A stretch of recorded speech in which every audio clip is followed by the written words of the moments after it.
Egyptian oncology is improving extremely over the past years, and mainly due to so strong leadership here in the university and in many parts of Egypt. In fact, I have several requests from colleagues from Egypt to come to my department and work with us. Currently, there's a fellow surgical oncologist from another university, and he's working for his doctoral thesis. So you see many things changed and improved in the Egyptian oncology. And I also met recently a colleague from here, from Cairo University, and his family was involved for many years as well, and he worked for long years outside in Brussels with Dr. Begar, and I met him in Marseille a few weeks ago. So you see, Egyptian oncology is really worldwide now, and here as well. I will probably make it shorter than I need for the time. My task was to look not on the old stuff, on the new developments in systemic treatment, new targets. By the way, this is the Halle University Clinic and the Halle Old City, which is a famous old city not destroyed in the war and now repaired. The right is the old, very old Halle, but it's still in principle the same today. It's a university city since 500 years. So what do we have new things? The red ones is new, and the question, what does it bring to us? We see more and more targeted drugs are there, and we have now also colorectal cancer split up in so many different subgroups. It will be very soon much more complicated, comparable to lung cancer or to several other tumor types. We have the old question now answered. If we use our drugs which we have, our chemo drugs and the two targeted drugs we have, does chemotherapy backbone matter? And now we have the answer from the last, mainly from the last ASCO, that the chemo backbone doesn't matter for cetuximab, panitumumab, it does not matter for bevacizumab. So that's no question anymore. You can take both oxaliplatin or irinotecan for these drugs in combination. What you cannot take is the cabazitaxel for the EGFR inhibitors. This does not work, and no bolus bifurcation, this does not work. It works with bevacizumab, but not with cetuximab panitumumab. So this has been a question for many times, but this is now solved. The next question is, are the difference in the localization of the primary tumor for the chemotherapy? And the answer is now coming at this ASCO in 3 weeks. We will have, if you are there, many new data, the whole session about this question. The answer is yes, it does matter. Much more than we have thought before. It matters in particular for cetuximab panitumumab, EGFR inhibitors. Left-sided tumor are more sensitive to cetuximab combination than the right-sided, or proximal distal. The left is distal and right is proximal. For bevacizumab, there is no relevant difference. So that's good information. You have not to take care for localization for beva combinations, but you have to take care for cetuximab bevacizumab combinations. So this data will come also from the CRGB study. I cannot show that now, but this is a global information that we may have different answers to different types of tumor localizations from very soon.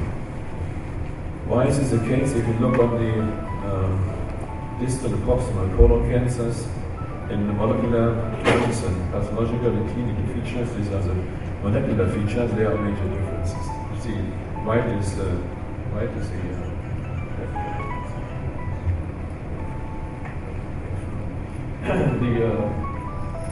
and left for the left panel. The right panel is another molecular setting. However, you see a dramatic difference between left and right, or proximal and distal, in terms of all the molecular markers. This is for many parts, and this is for ERAF mutation, and so on and so on. And this is connected with the efficacy of the, in particular of the EGFR inhibitors, also with other drugs, and many other drugs which will now be checked for these two tumor types. There are two different molecular biological tumor types from now on. You see here the amount of mutations in the different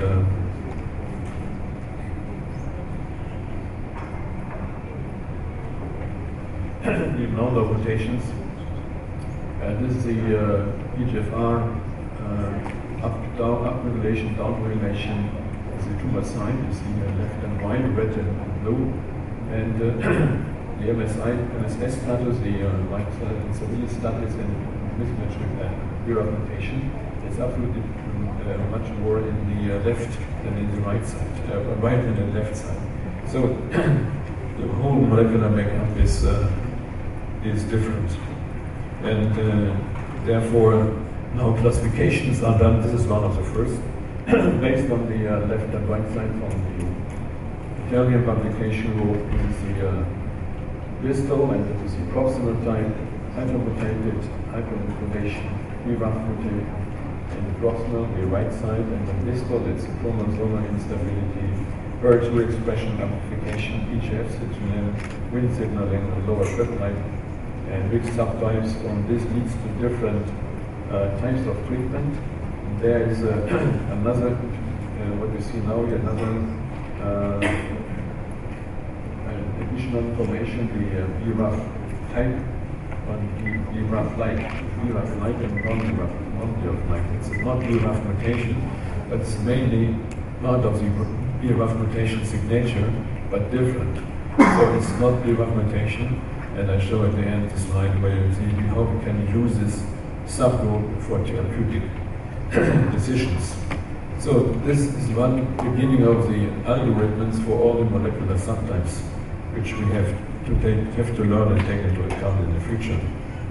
For EGFR inhibitors, this is a nice compilation. It is from an Egyptian authorship. We know all these colleagues very well. It's a nice review, and they put together what we know about the molecular profile for those who have de novo resistance or acquired resistance, so have response and then are progressing under EGFR inhibitor, which is different.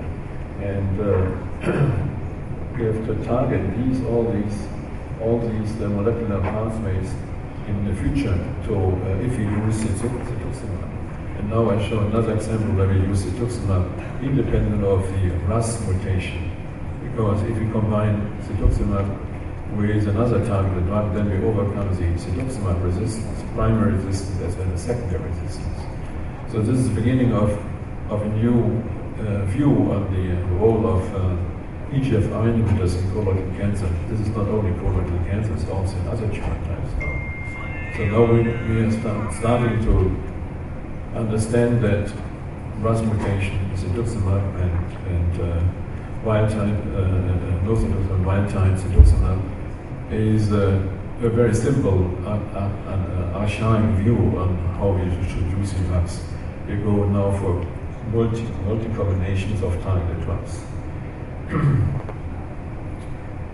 This is the nice overview about the reasons why they say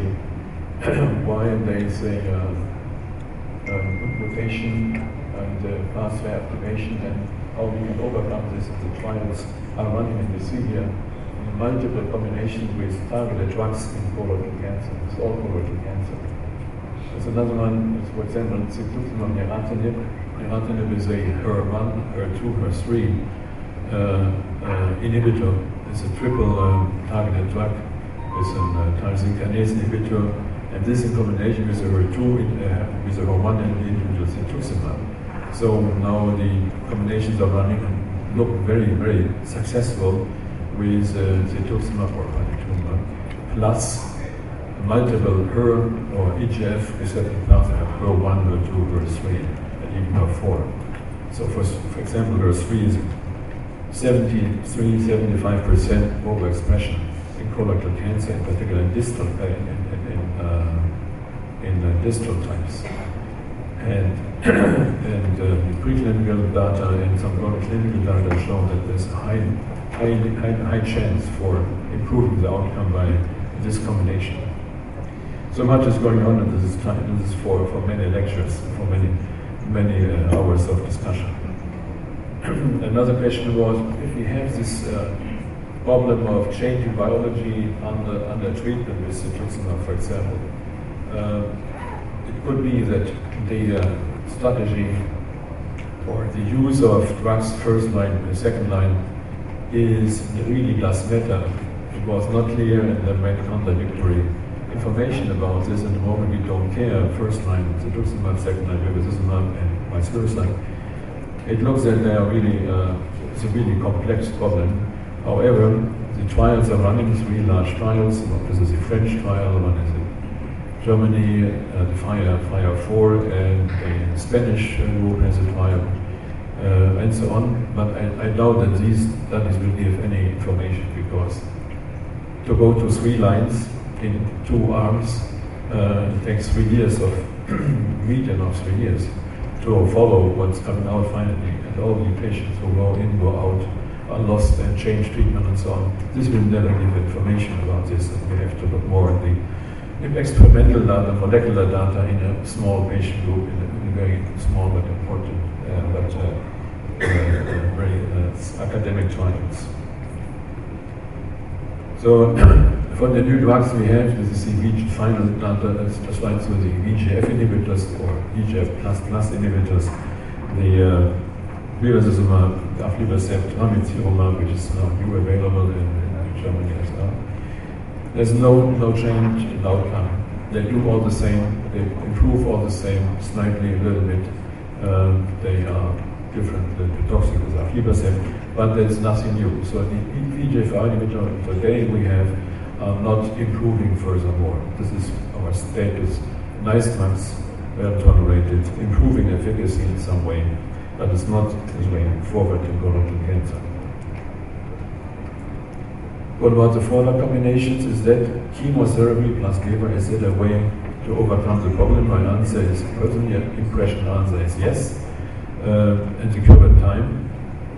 And if you know all these data, this was the Italian trial, improvement in response rate, PFS, and overall survival by 3 versus 4 chemo drugs. Toleration is acceptable, good. Important was information in 29 patients that the RAF mutated patient has the best outcome of the whole group. It's a 4-drug combination, so for most of us, the RAF mutated tumors should be treated with the 4-drug combination up front, because it's the best response and best survival ever achieved. Also, a small group in this one. The data from the trial have been the ASCO GI this year shown again with a STEAM study, with a 3-arm study, where they use the 4-drug FOLFOX-REBAF, the FOLFOX-BAF, and the 3rd arm is a sequential FOLFOX-REBAF. So it means FOLFOX-BAF followed by FOLFI-REBAF. It's an old way, and the question, is this really relevant, this approach? And the answer is here. Response rate 60% for the 4-drug, for the sequential way, and 62%. It's not different, but the pool 61 is significantly different to the FOLFOX-BAF.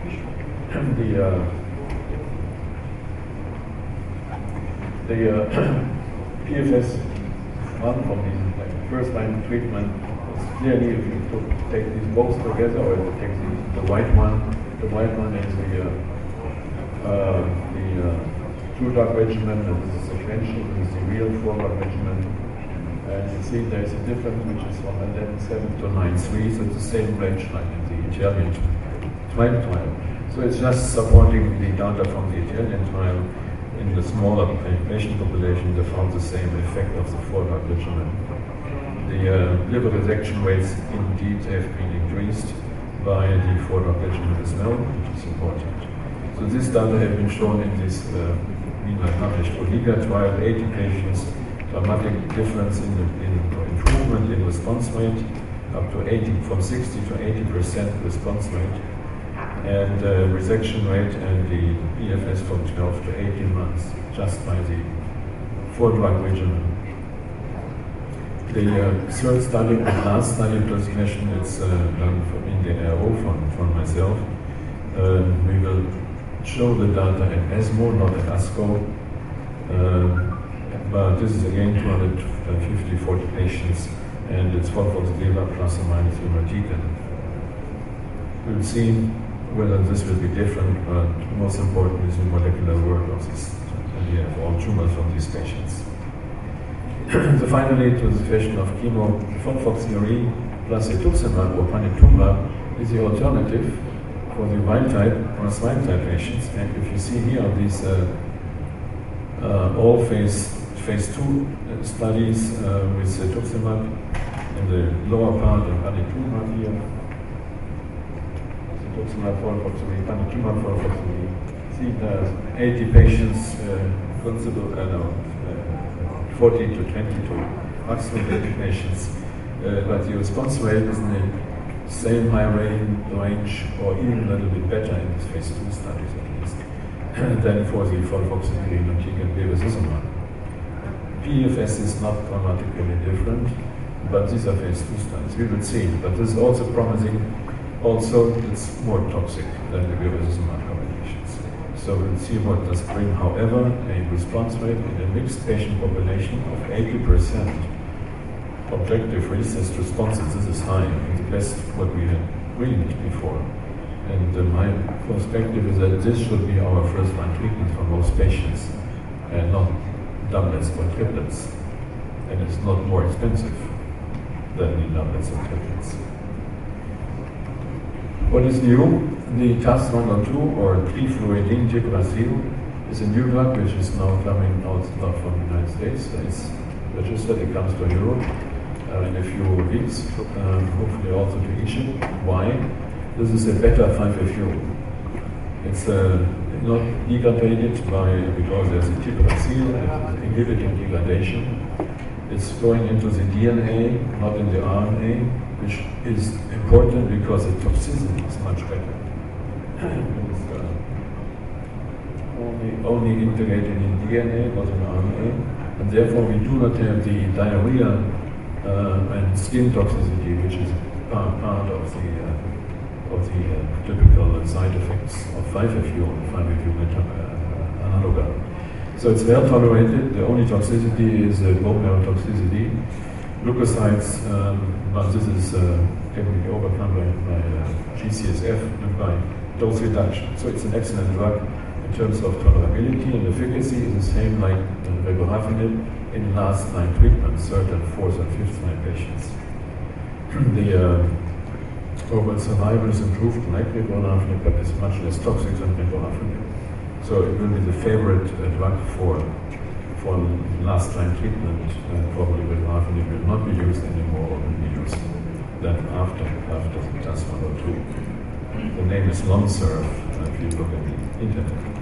The other question is, how could we use the EGFR inhibitors in the setting if they are not antibodies? This is the drug which you know very well, the alotinib, Tarceva, which is not introduced in colorectal cancer, but the French guys, they use this drug for maintenance with bevacizumab.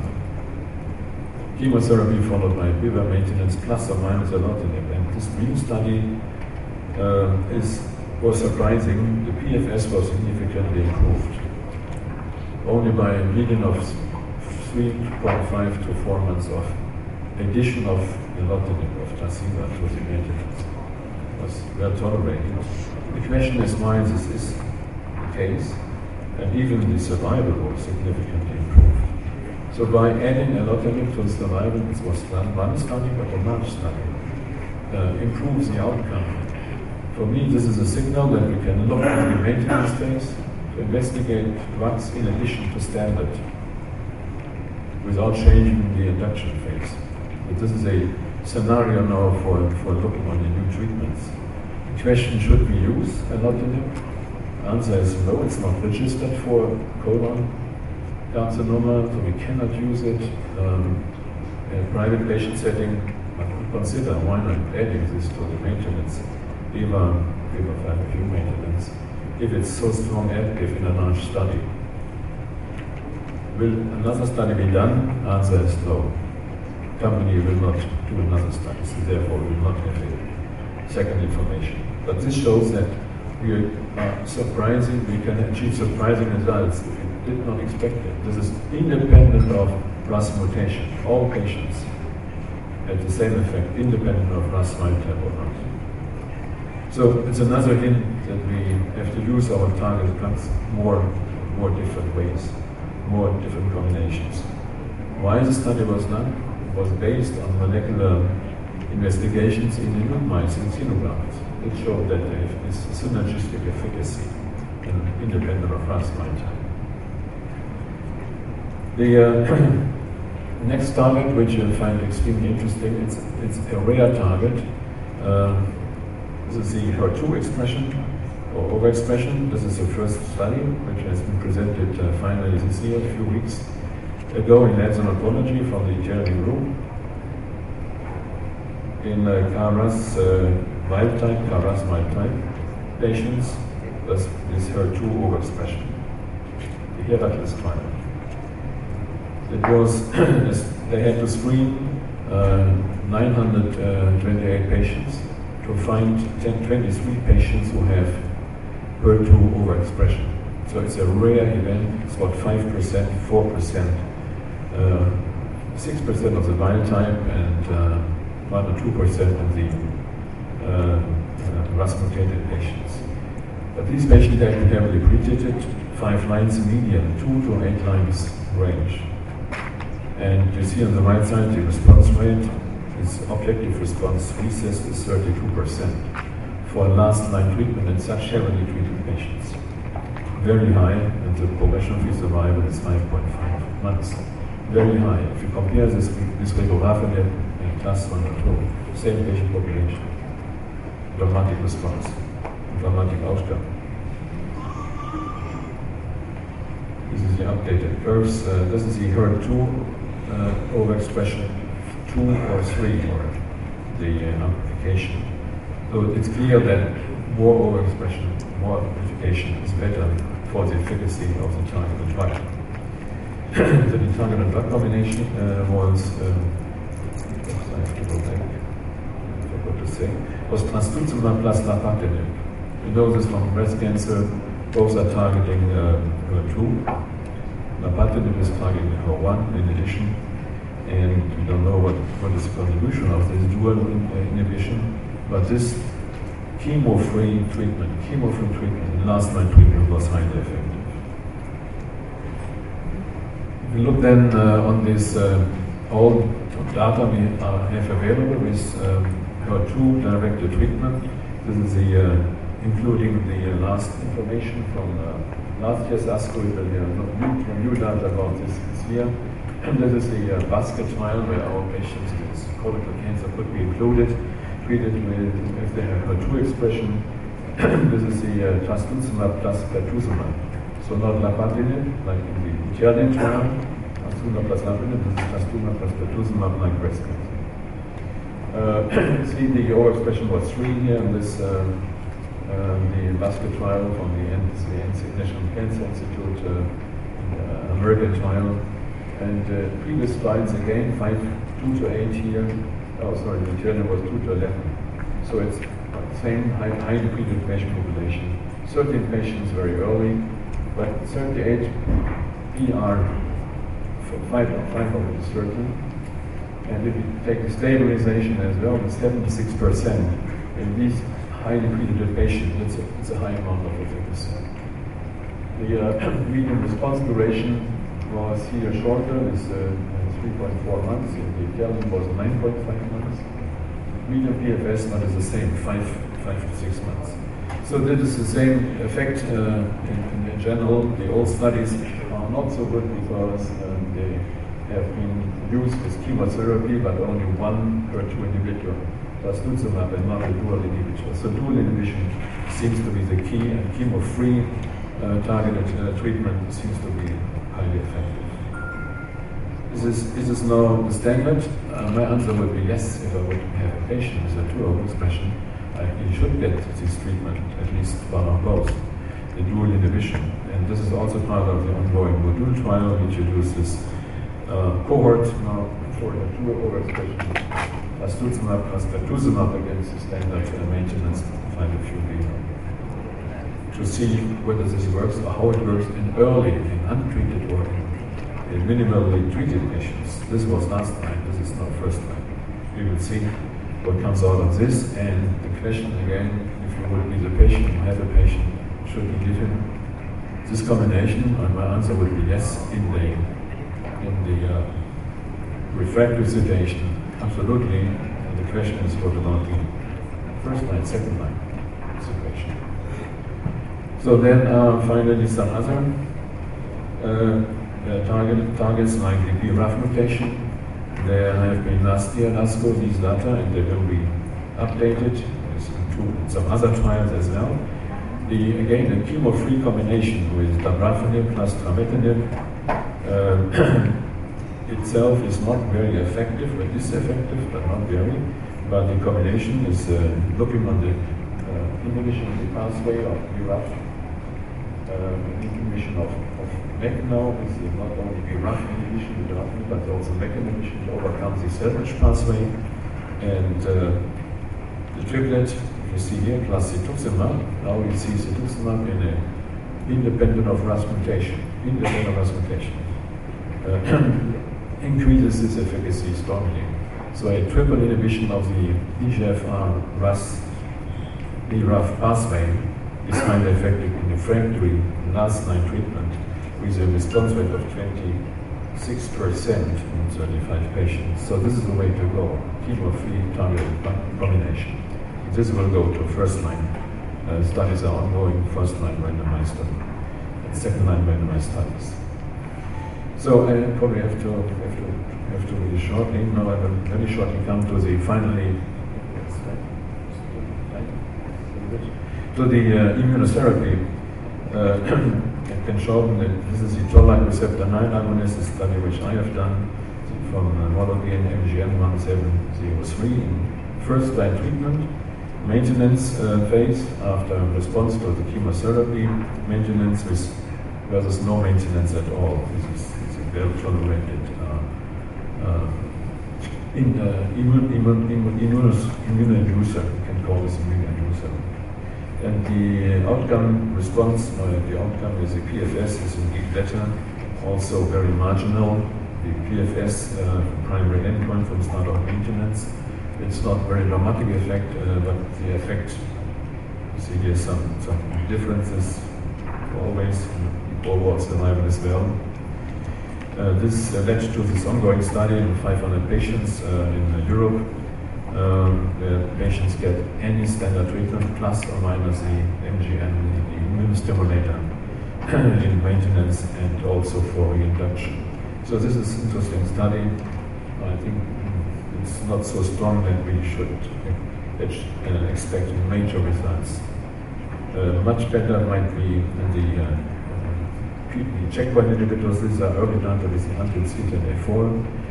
There was one patient with response. This is the ipilimumab contrary drug.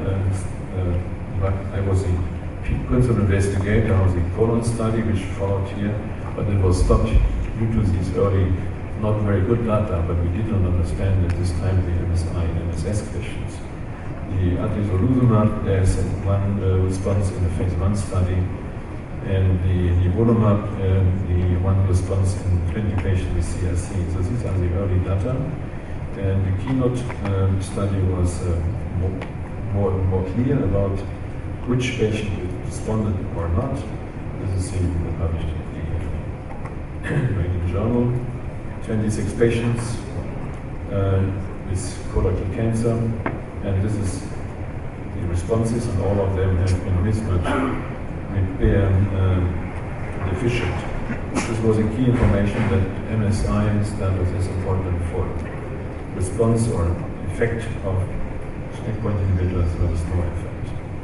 And the blue ones are the message repair deficient patients. You see all of them are on the right side responding, responding partially also very good. 4 out of 10 objective response, refractory patients. And the PFS of the patients with mismatch repair is really very high. It's very good for these highly refractory patients. Several other investigations for this, and we'll skip this. All of them come to the same result. And this is the ongoing study with the triplet, volvoxilate plus atezolizumab. So now it's also in the mobile study. This cohort is running very well with the atezolizumab plus 5-FU plus bevacizumab as standard control. For those who have no markers, no biomarkers, we stratify for MSI high and MSI low or MSS patients.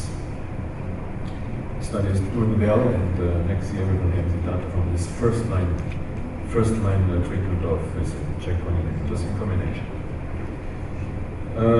Finally, I will show you the highly interesting data from other mutations which might be targeted, druggable, or treatable.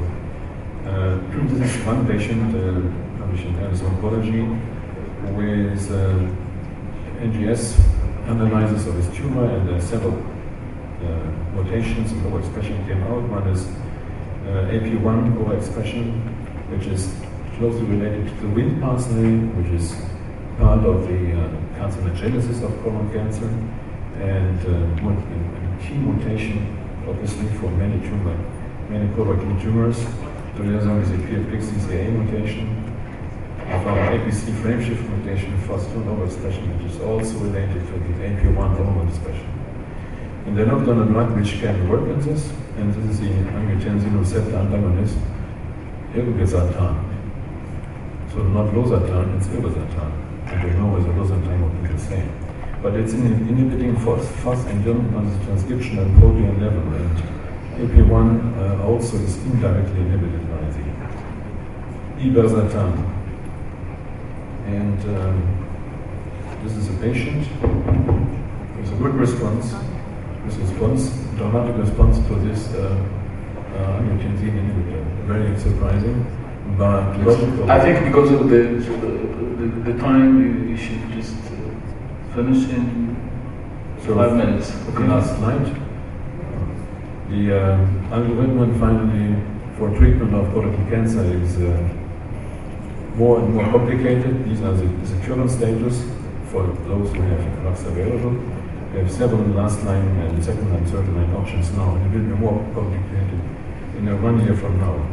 So I think it's many major steps forward in general in the treatment of colorectal cancer, and the future looks, I think, even much brighter than a few years or months ago. Thank you very much for your attention. Thank you, Professor Hans. And actually, because of short of time, we have to shift directly to the next speaker, and we may leave the question to the end if we found the time. The next speaker is actually an eminent interventional oncologist, interventional radiology from Illinois, USA. He is Professor Riyad Salim. He actually a worldwide godfather of the new technique, radio embolization all over the world. Professor Riyad Salim will speak about interventional radiology in colorectal cancer with liver metastasis. Yes. Dr. Abdoli, thank you so much for the kind words. Thank you for the invitation, and thank you to Dr. Hatta and Dr. Al-Ghazali for the invitation to present on radio embolization for colorectal liver metastases. There are 2 devices that are available, and now a new one, actually Holmium in Europe, that will be developed shortly, or actually in development right now. But when you think about these products, there are two products that are available. They have different physical characteristics, and probably some other characteristics from a technical standpoint, but I'm not going to spend too much time to talk about that, but they are Therasphere and Surgspheres. But one of the things that I want to highlight when you think about liver metastases, particularly colon cancer liver metastases, is why even consider an arterial approach to metastases? Aren't they hypovascular? And the reality is that's not true.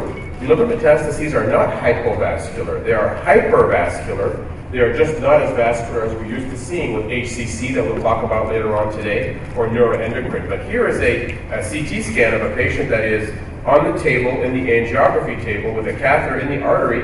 And when you inject the hepatic artery in a metastatic patient, you see ring enhancement and you see a good uptake of the contrast. So they are more vascular than we think they are. We label them as hypovascular because of delayed imaging.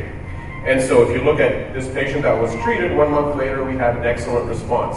So vascularity should not be something that limits your consideration of an arterial-directed therapy in patients with liver metastases. There may be something else that I'll talk about a little bit later on that relates to what Dr. Schmall was talking about before. And another example here, this is metastatic colorectal cancer.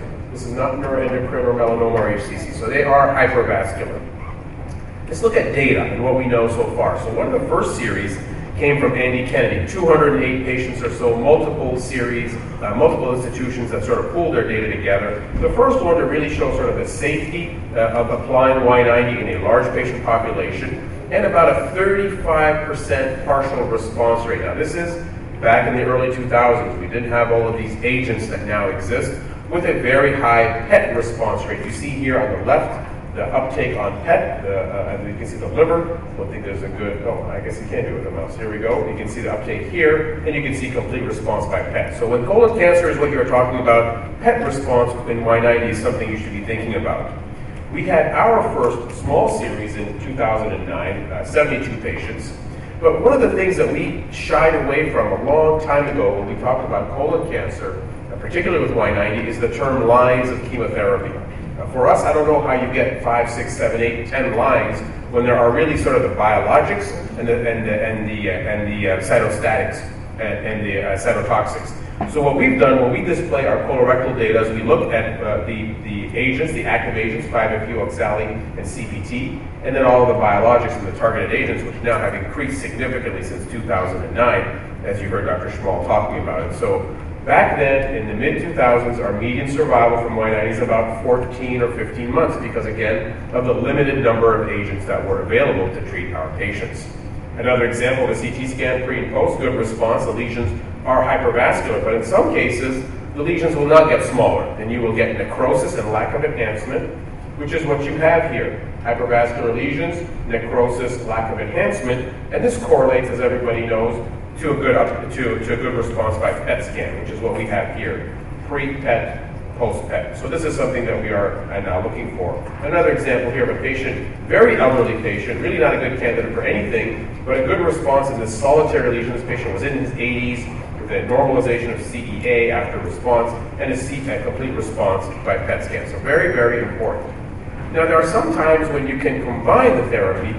We used in this case a patient, another elderly patient that wasn't going to tolerate all that much, but a metastatic lesion that you can see here with biliary obstruction. So what you do in this case when you have a higher risk is we gave infusional 5-FU as a radiosensitizer. I'll talk about that a little bit later on as to what we know from a chemoradiation standpoint with Y90, but low dose 5-FU with whole liver radioembolization, and you can see here a good response pre and post.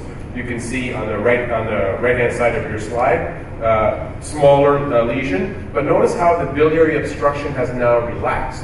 So now we have something that has given you good response and a decrease in pressure, and now the biliary flow has normalized with normal bilirubin. So this is very, very important because that may have an effect on downstream ability to tolerate chemotherapy, as an example. And again, a pre and post PET with a complete response.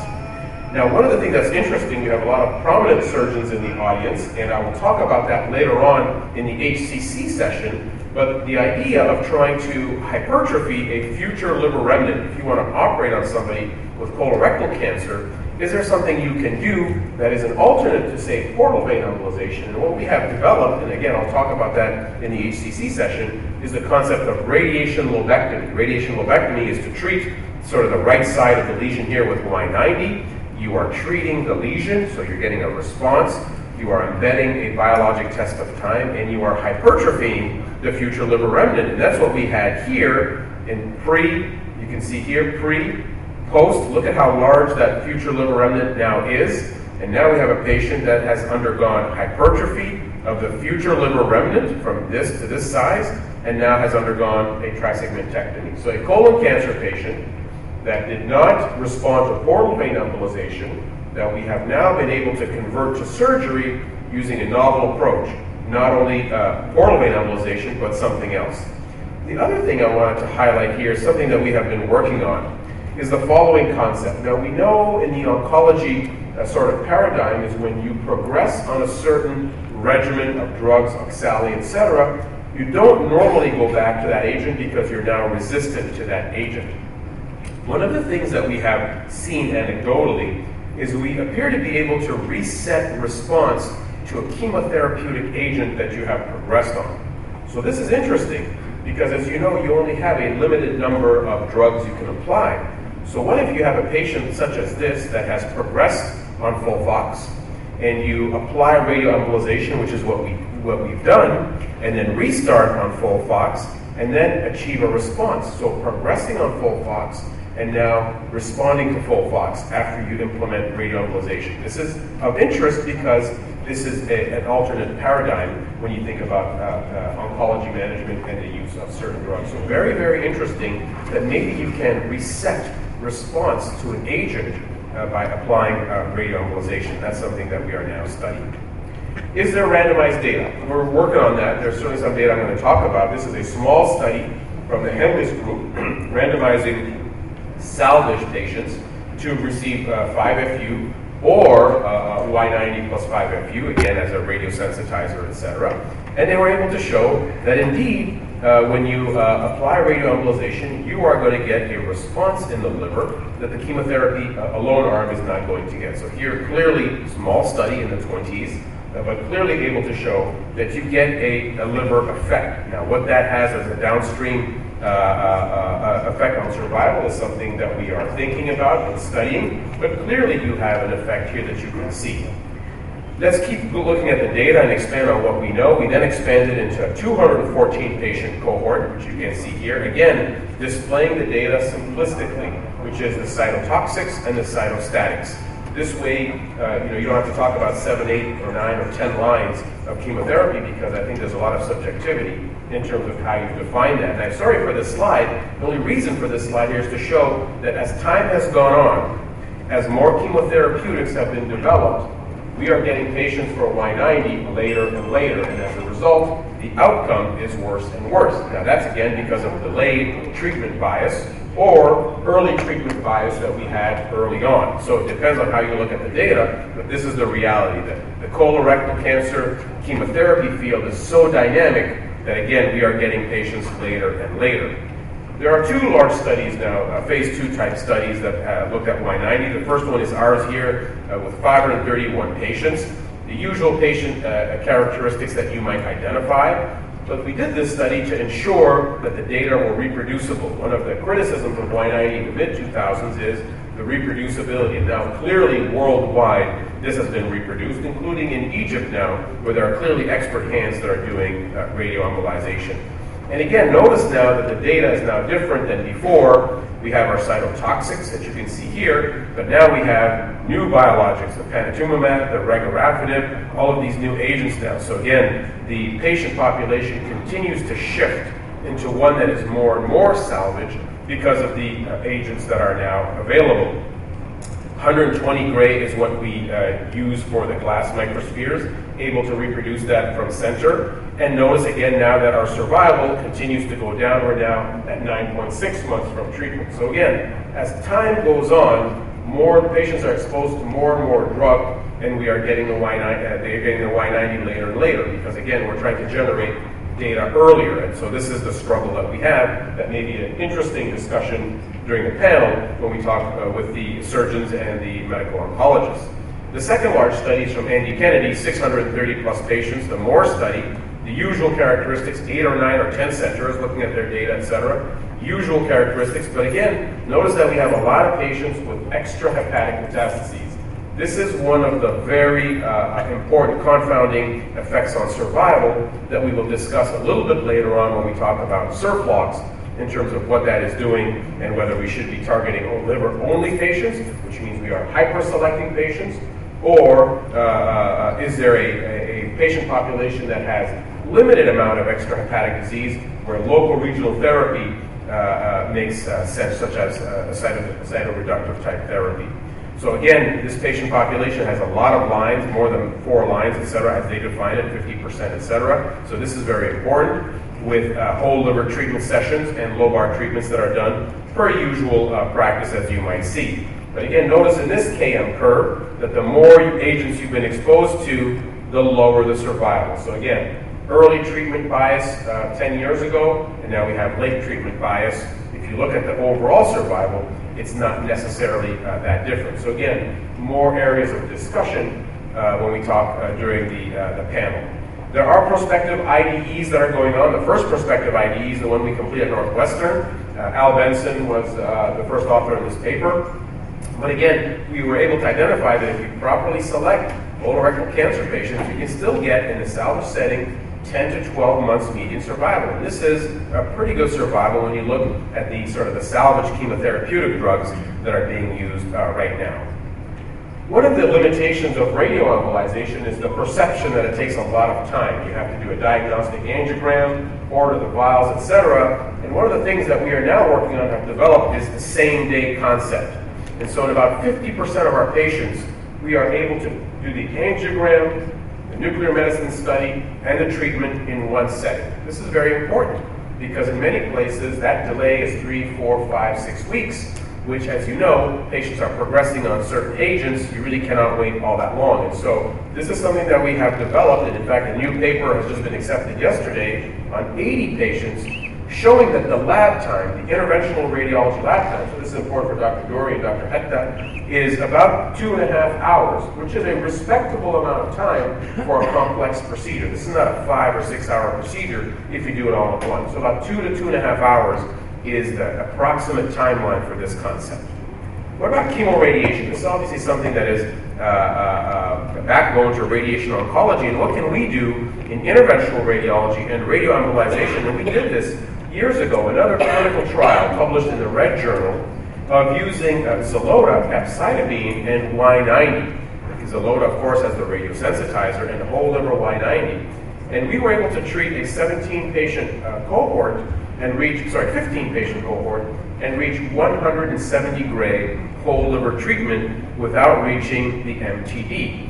And so this is very important. So no DLTs at 170 gray. So these are very high doses that you implement and apply to the liver with a radiosensitizer, not reaching MTD. So an interesting thing, because this is potentially something that you might consider in an elderly patient where they're not going to tolerate, standard chemotherapeutics. I want to spend 1 minute talking about portal hypertension, because we know that radioembolization in the long term, if you have 3, 4, 5 years follow-up, can cause fibrosis and scarring in the liver and cause portal hypertension. It is a fibrosis that is caused, not a cirrhosis. But we looked at this very early on, and we know that this can happen. But this is not completely different than what you see in patients with chemotherapy-associated steatohepatitis. So if you look at the liver, the portal vein, etc., and the size of the spleen in patients that have undergone chemotherapy, it's not uncommon that you will see the size of the whole liver decrease as time goes on. The more agents you're exposed to, the size of the spleen will, the size of the liver will decrease, and simultaneously, the size of the spleen will increase. So chemotherapy patients not uncommonly have varices, they can decompensate, we've seen some bleeds, and they have splenomegaly, and in some cases, splenomegaly-associated thrombocytopenia. So this is no different. So we have to make sure when we are looking at the outcomes and the data that there are some similarities in terms of what some of the long-term adverse events can be when you look at radioembolization and, in fact, chemotherapy. Radioembolization is an arterially implemented therapy, and we have to recognize that patients that have been on long-term chemotherapy have vascular compromise. their arteries are not normal. And this is a small series from MD Anderson that was published years ago to see what happens to the arteries of patients on bevacizumab and cetuximab. And they've seen that, in fact, the arteries can get affected. And so this was 10 patients. They were still able to treat the patients, but you must recognize that somebody that's been heavily treated, you will have difficulty from a technical standpoint, and in fact from an infusion standpoint, because the vessels are affected. And if you're going to consider radioembolization in a patient on chemotherapy, I would consider waiting and holding off on the cetuximab and bevacizumab for a few weeks to try to reverse that. Now, nobody really knows if that is reversible, but that's what we recommend. And for the interventional radiologists in the audience, you will recognize that this hepatic artery is not normal. And there's a left lobe here in the liver, and you can barely see any small hepatic artery branches. They are tremendously attenuated by chemotherapy. So this patient wasn't even treated. This is the diagnostic angiogram. This person is on chemotherapy. This is a fascinating angiogram from a friend of mine in Australia. This person was on oxaliplatin and on Avastin, didn't receive any treatment from an interventional standpoint, and already has hepatic artery pseudoaneurysms from, presumably, the chemotherapy, because these were not present on the baseline scan when they started chemotherapy. So again, we are discovering things from an angiographic standpoint in the oncology patient, because we are now combining the systemic and the local regional therapy. And another example here, you can see that this person, this is not a normal right hepatic artery. It's very small, it's very attenuated. So again, chemotherapy can affect the vascularity, and this is something we need to recognize. A few words briefly on clinical trials, and we'll close it off. The SURFLOX study was just completed. Many of you are already aware of this now. It's very hard to do randomized phase 3 trials in interventional radiology, as again we will discuss today in the CRC panel and the HCC panel. Large study, first line Y90 or chemotherapy plus or minus Y90. This was a very impressive undertaking, and this is the consort diagram that you can see. So there was a randomization schema, as you can see here, modified FOLFOX6 with or without radioembolization. The BEV, there's a substratification of BEV because of location and geography. In some places, Avastin is positively looked upon and hence applied, in others it is not. And so this is very important.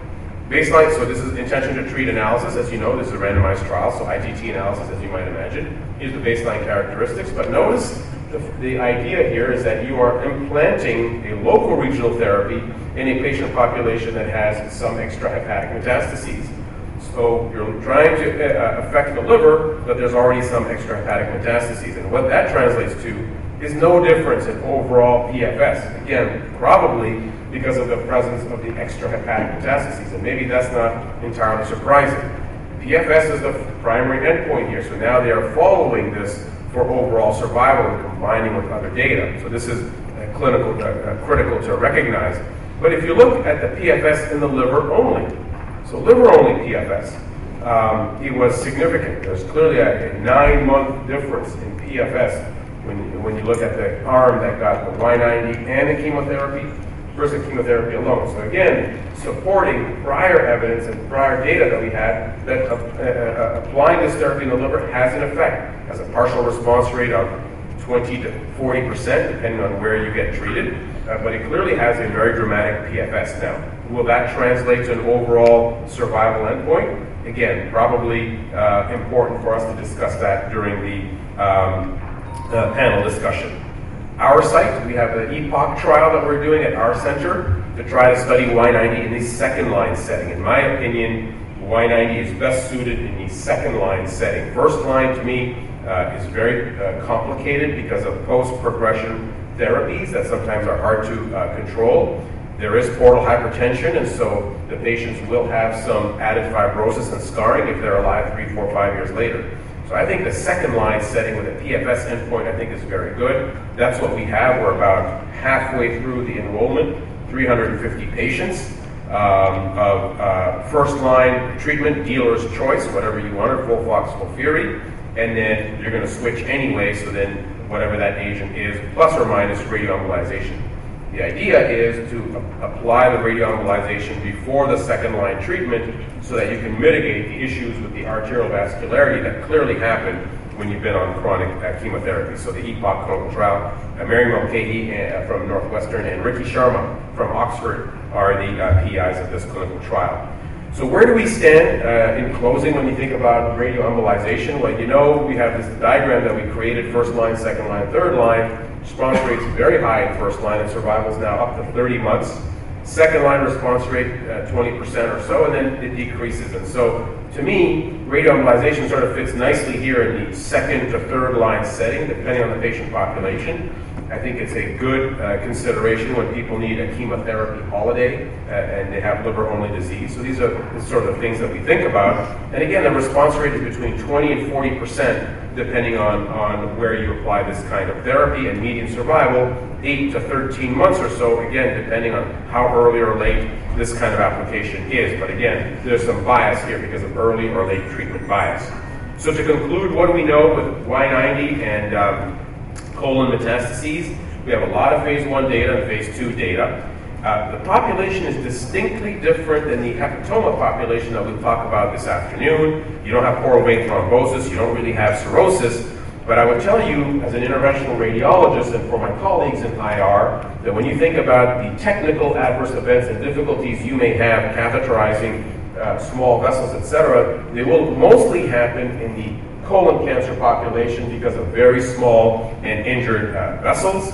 And I think we should be considering the use of radiosensitizers and some escalation dose fractionation much more than we do now. It's obviously a development in progress of Y90 or the use in colorectal cancer. A lot of phase 2 studies that I listed and the phase 3 studies that I've also described. So the issue, in my opinion, is the biology of the disease, often the limitation. And now again, with a very dynamic colorectal cancer paradigm where we have new agents and new drugs coming so fast, this makes it very difficult to study this kind of agent. But again, if you want to shrink lesions, we can do that. I'll show that in the HCC discussion this afternoon. Very dramatic response rates, and particularly interesting for the surgeons, in my opinion, the concept of radiation lobectomy and hypertrophying a left lobe while simultaneously treating the disease is a potential paradigm shift. It's something that we perfected for HCC, but we'll clearly do for the CRC patient population as well. Thank you for your attention.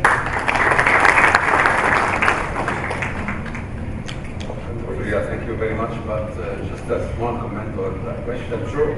Yes, this is the run. We appreciate very much the run for the interventional radiology in the second or the second and third line. But what about the intervention as an adjuvant to the surgical metastasectomy in the first line? Yeah. So again, for me, that's a good question. It makes me nervous because I have seen some potential adverse events that you see that early that may theoretically mitigate your ability to do surgery.